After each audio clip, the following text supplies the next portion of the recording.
Kenapa para sahabat selamat? Ketika Nabi mengatakan, wahai para sahabat, ketahui oleh kalian bahwa Allah bersemayam di atas arsy. Ketahui oleh kalian bahwa Allah telah menciptakan Adam dengan kedua tangannya.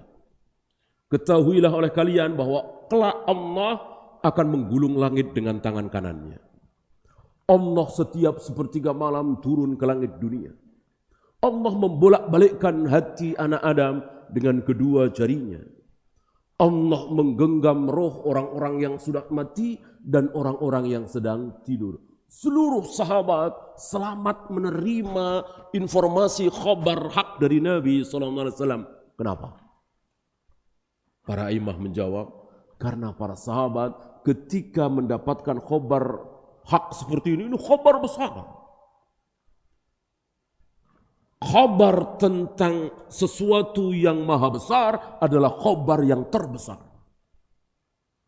Lebih besar dari khabar salat subuh 2 rakaat, salat maghrib 3 rakaat, tawaf, sa'i, jumrah dilempar, hajar aswad dicium. Ini khabar besar. Khabar tentang Allah lebih besar lagi karena Allah zat yang maha besar. Maka tawafnya salah, sa'inya salah, melempar jumrahnya salah, taruhlah jumrah dicium, hajar aswad dilempar, ini kan kacau. Masih ada harapan surga. Bahkan sholatnya kacau, salah, dosa besar, masih ada harapan surga. Tapi dia mendapat informasi yang salah tentang Allah, dia mengira Allah tidak bersemayam di arsy. Dia mengira Allah itu dibantu oleh para malaikat, terutama Jibril, Mikail. Dia mengira bahwa untuk mendekatkan diri kepada Allah perlu lewat kuburan-kuburan orang soleh. Terancam kekal di neraka, kekal di neraka. Syirik. Setelah iqamatul hujjah tentu. Nah, para sahabat selamat ketika mendapatkan khobar yang besar itu. Mereka tidak ada yang menjadi Jahmiyah, tidak ada yang menjadi Qadariyah, tidak ada yang menjadi Asy'ariyah, Maturidiyah, tidak ada. Seluruh sahabat adalah ahlus sunnah. Al-firqatul najiyah, ta'ifatul mansurah, al-ghuraba as-salaf. Seluruh sahabat, tidak ada yang terjatuh ke dalam firqah. Selamat mendapatkan khabar ini karena apa? Karena tidak ada satupun sahabat ketika mendapatkan khabar-khabar tadi, Allah bersemayam di atas arsy, Allah turun ke langit dunia setiap sepertiga malam. Para sahabat tidak ada yang bertanya. Ini luar biasa dijaga. Para sahabat dijaga oleh Allah. Tidak ada yang bertanya. Ya Rasul, apakah bersemayamnya itu seperti bersemayamnya kita? Apakah turunnya itu seperti turunnya kita? Sebesar apa tangan Allah? Apa yang dimaksud tangan dua, betul-betul dua, jumlahnya dua? Dan seterusnya, enggak ada yang nanya. Dibiarkan apa adanya. Tentang Ar-Rahmanu 'alal arsy istawa, entah berapa ratus, berapa ribu kali para sahabat mendengar itu dari Nabi. Di ceramah Nabi, di khutbah Nabi, di obrolan Nabi dengan para sahabat dan sesama sahabat. Mendengar lafaz Ar-Rahmanu 'alal arsy istawa, bahwa Allah bersemayam di atas arsy. Enggak ada yang bahas. Enggak ada yang nanya. Sampai ke zaman tabi'in, sampai ke zaman atba'ut tabi'in. Baru di zaman atba'ut tabi'in, tabaqat pertama atau mungkin tabaqat kedua, yaitu di zaman Imam Malik, baru muncul pertanyaan buruk. Apa? Kaifal istiwa? Baru muncul. Baikkah? Mana mungkin baik tidak muncul di zaman Nabi, tidak muncul di zaman sahabat. Lau kana khairan lasabakuna ilaihi. Kalau pertanyaan tentang Allah itu baik, tentu sudah dilakukan oleh para sahabat. Tentu para sahabat bertanya, apakah turun yang dimaksud itu turun, betul-betul turun menurut bahasa kita sehari-hari ya Rasul? Apakah Allah betul-betul membolak-balikkan hati manusia dengan jarinya jari betul-betul jari, nggak ada pertanyaan seperti itu. Terima apa adanya, terima maknanya apa adanya, dan diserahkan hakikatnya sebesar apa, bentuknya seperti apa, kaifiyahnya bagaimana, diserahkan kepada Allah. Wallahu a'lam. Ya. Sementara pertanyaan-pertanyaan lain banyak, walaupun tidak sebanyak Bani Israel. Ibnu Abbas memuji para sahabat, salah satunya dengan sedikitnya pertanyaan. Dan tidak ada pertanyaan tentang diri Allah. Pertanyaan tentang yang lain itu pun sedikit. Ibnu Abbas menghitung 12 kira-kira atau 13 yang diabadikan oleh Allah dalam Al-Quran. Bayangkan 23 tahun. Para sahabat bersama dengan Nabi itu 23 tahun. Pertanyaan mereka kepada Nabi yang diabadikan oleh Allah dalam Al-Quran cuma 12 atau 13. Yas'alunaka 'anil khamri wal maisir. Yas'alunaka 'anil ahillah. Yas'alunaka 'anil mahid. Yas'alunaka 'an syahril haram. Ini belasan. Okay. 23 tahun. Bandingkan dengan Bani Israel. Baru sekali turun ayat. Apa?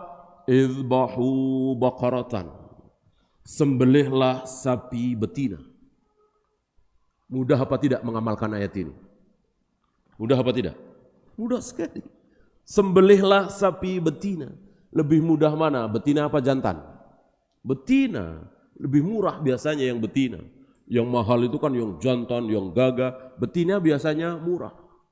Allah memudahkan Bani Israel untuk melaksanakan perintah Allah. Allah memilih yang bakaratan pakai mu'anas. Sapi betina mudah. Tapi yang mudah ini menjadi sulit sesulit-sulitnya gara-gara pertanyaan demi pertanyaan mereka ajukan kepada Nabi Musa. Yang warnanya apa? Yang umurnya berapa? Yang sudah buat kerja atau belum dan seterusnya. Hampir-hampir mereka tidak sanggup menemukan sapi itu. Inilah Bani Israel. Bandingkan dengan para sahabat. 23 tahun hanya bertanya belasan pertanyaan saja yang ada di Al-Quran. Adapun pertanyaan tentang diri Allah gak ada sama sekali. Yas'alunaka an yadillah, yas'alunaka an istiwa'illah, yas'alunaka an wajhillah. Gak ada. Gak ada. Mereka bertanya kepada engkau ya Muhammad tentang wajah Allah. Jawablah begini. Mereka bertanya kepada engkau ya Allah tentang tanganku, tentang aku bersemayam di atas. Gak ada. Ini luar biasa para sahabat dibimbing oleh Allah dan wajib kita tirukan. Jangan pernah bertanya, jangan membahas tentunya. Bertanya kan dalam arti membahas. Tidak mungkin kita bertanya kepada Nabi, Nabi sudah wafat. Jangan kita bahas.